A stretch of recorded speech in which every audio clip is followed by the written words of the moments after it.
आपने यह सुना होगा कि किसी ने शेयर बाजार में पैसे लगाए और वह बर्बाद हो गया, फिर उसने आत्महत्या कर ली। आखिर ऐसा क्यों होता है? साथियों, मेरे चैनल से जुड़ने के लिए सब्सक्राइब बटन को प्रेस कर दीजिए और यदि आप चाहते हैं कि नया वीडियो अपलोड होते ही आपको मैसेज मिल जाए तो बेल आइकन को भी ऑन कर दीजिए। नमस्कार, मैं अंकुर जोशी भीलवाड़ा राजस्थान से आप सभी का अंकुर एस्ट्रोलॉजी चैनल में बहुत बहुत स्वागत करता हूं। मेरे प्रिय दर्शकों, यह शेयर बाजार सीरीज का तीसरा एपिसोड है। यदि आपने पहला और दूसरा एपिसोड यदि अभी तक नहीं देखा है तो आपको जरूर देखना चाहिए। और पहला एपिसोड तो बहुत ही महत्वपूर्ण है, उसमें मैंने बहुत ही विस्तार से बता रखा है। यदि इस एपिसोड को आप आसानी से समझना चाहते हैं तो आप इस श्रृंखला का पहला एपिसोड अवश्य देखें। ऊपर आई बटन है, वहां पर भी जो है क्लिक करके आप वह एपिसोड देख सकते हैं। देखिए, आज हम विस्तार में चर्चा नहीं करेंगे क्योंकि हमने पहले एपिसोड में ही काफी विस्तार में समझ लिया था कि शेयर बाजार में काम करने के लिए किन किन भाव का, किन किन ग्रहों का सहयोग हमें प्राप्त होना चाहिए।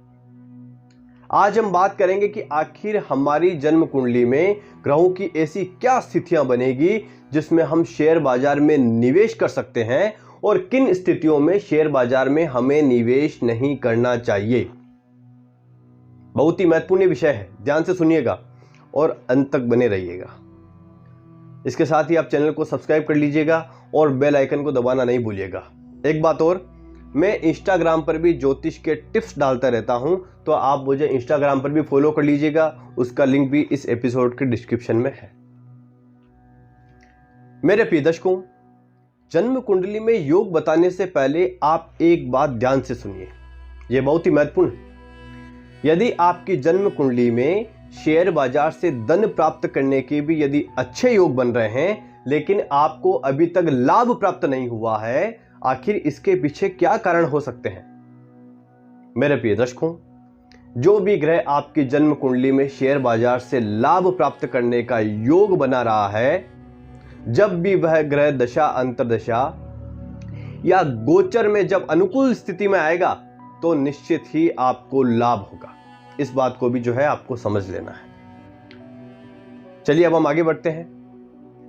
मेरे प्रिय दर्शकों, आपने यह सुना होगा कि किसी ने शेयर बाजार में पैसे लगाए और वह बर्बाद हो गया, फिर उसने आत्महत्या कर ली। आखिर ऐसा क्यों होता है और इसके पीछे क्या ग्रहीय कारण हो सकते हैं? मेरे प्रिय दर्शकों, चंद्रमा क्या है?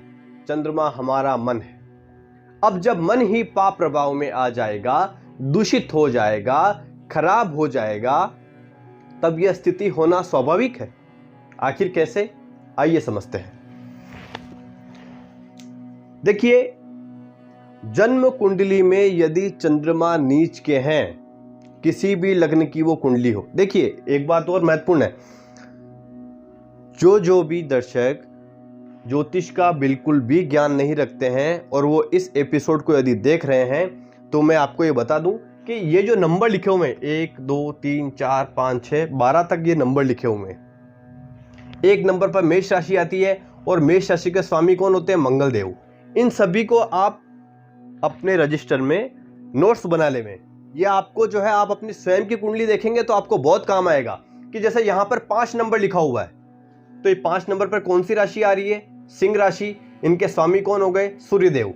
तो मैं आपको कहूंगा कि चौथे भाव के स्वामी जहां आपके बैठे हों कुंडली में, है ना, तो चौथे भाव के स्वामी को आपको यह समझ लेना है कि जो नंबर लिखा हुआ है उसके सामने जो ग्रह है वो इनके स्वामी हो गए। जैसे यहाँ 5 नंबर लिखा हुआ है तो ये 5 नंबर पे कौन सी राशि आ रही है? सिंह राशि। सिंह राशि के स्वामी कौन हो गए? सूर्यदेव। तो इस सूर्यदेव को आपको देखना है ना, तो ये आपको जो है नोट कर लेना है। अब देखिए, चंद्रमा यदि जन्म कुंडली में नीच के हो किस राशि में होते हैं? वृश्चिक राशि में। चंद्रमा यदि जन्म कुंडली में नीच के हो, या तो नीच के हो या त्रिक भाव में बैठे हो, तो ये जो है बहुत नेगेटिव स्थिति हो जाती है। इस स्थिति में यदि एक बार आप लाभ कमा भी लेंगे तो आप नुकसान में चले जाएंगे, फिर आपका मन परेशान हो जाएगा, फिर उल्टे सीधे विचार जो है दिमाग में आएंगे। ठीक है, अब देखिए, यदि 5वें भाव में आपके 4 नंबर लिखा हुआ यानी कर्क राशि है और फिर जो है चंद्रदेव यदि नीच के हैं तो ये बहुत ज्यादा नेगेटिव हो जाएगा। इस स्थिति में जो है आप शेयर बाजार में निवेश ना करें, शेयर बाजार से दूरी बना के रखें।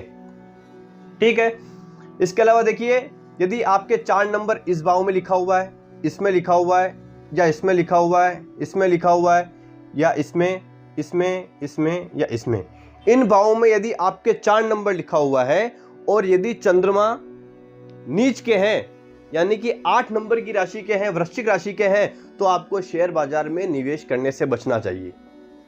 अब यदि उसका नीच भंग हो गया तो यह अलग विषय हो गया है। उस स्थिति में आप जो है उसमें निवेश कर सकते हैं। नीच भंग कैसे बनता है, क्या बनता है, इसी चैनल पर आप जाएं, वहां पर जो है आपको नीच भंग राजयोग का एपिसोड मिल जाएगा। इसके अलावा देखिए, चंद्रमा यदि त्रिक भाव में हो, त्रिक भाव किसे कहते हैं, इस भाव को, इस भाव को और इस भाव को। चंद्रमा यदि इस भाव में है, इस भाव में है और यदि इस भाव में है, तो भी आपको शेयर बाजार में निवेश नहीं करना चाहिए, अवॉइड करना चाहिए। अब देखिए, यदि विपरीत राजयोग बन रहा हो, यानी कि चंद्रमा यहां हो, यहां हो या यहां हो, यदि विपरीत राजयोग बन रहा हो तो आप उस स्थिति में शेयर बाजार में निवेश कर सकते हैं। विपरीत राजयोग कैसे बनता है, ये भी आप इस चैनल पर जो है प्लेलिस्ट में जाकर आप देख सकते हैं। ठीक है, अगला योग क्या है, जो योग बनने पर हम जो है शेयर बाजार में निवेश कर सकते हैं, हमें सट्टे में लाभ होगा।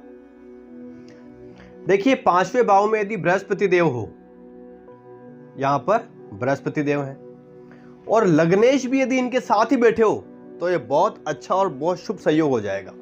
इस स्थिति में आप जो है शेयर बाजार में निवेश कर सकते हैं, कमोडिटी में निवेश कर सकते हैं, सट्टा जो है आपको फायदा देगा, लॉटरी आपकी लग सकती है। देखिए, उदाहरण के लिए मान लीजिए कि यहां 5 नंबर लिखा हुआ है, सिंह लग्न की कुंडली है, ठीक है, तो इनके स्वामी कौन हो गए, 5 नंबर सूर्यदेव। तो सूर्यदेव भी यदि यहीं स्थित होंगे, बृहस्पति देव यहीं होने चाहिए 5वें भाव में, ये जो है कंपल्सरी नियम है। इसके साथ ही लग्नेश, इस भाव में जो भी राशि हो, उनके जो स्वामी हैं वो यहां बैठे हों, तो ये बहुत अच्छा और शुभ सहयोग होगा। लेकिन देखिए, दोनों में से कोई भी ग्रह नीच के नहीं होने चाहिए। उच्च के ग्रह जो है कौन सी राशि में होते हैं और ग्रह नीच के कौन सी राशि में होते हैं, इसका भी जो है इसी चैनल पर एपिसोड है, आप वहां जाकर के देख सकते हैं। ठीक है, 5वें भाव में बृहस्पति देव होने चाहिए और लग्नेश भी 5वें भाव में होने चाहिए, तो ये बहुत अच्छा और बहुत शुभ सहयोग बनेगा। देखिए, ये पॉइंट बहुत इंपॉर्टेंट है, ध्यान से सुनिएगा कि यदि आपकी जन्म कुंडली में बहुत अच्छे भी शेयर बाजार में लाभ प्राप्त करने के योग बन रहे हैं, लेकिन लग्नेश कमजोर है, नीच के हैं, तो आपको उसमें प्रॉब्लम आएगी, उसमें समस्या आएगी। लग्नेश क्या होते हैं, लग्नेश पूरी कुंडली के मालिक होते हैं। तो जब मालिक ही पीड़ित हो जाएंगे, नीच के हो जाएंगे, तो कहीं ना कहीं समस्या तो आनी ही है। अब लग्नेश कौन होते हैं, देखिए, ये होता है कुंडली का पहला भाव, इसे लग्न भाव भी कहा जाता है।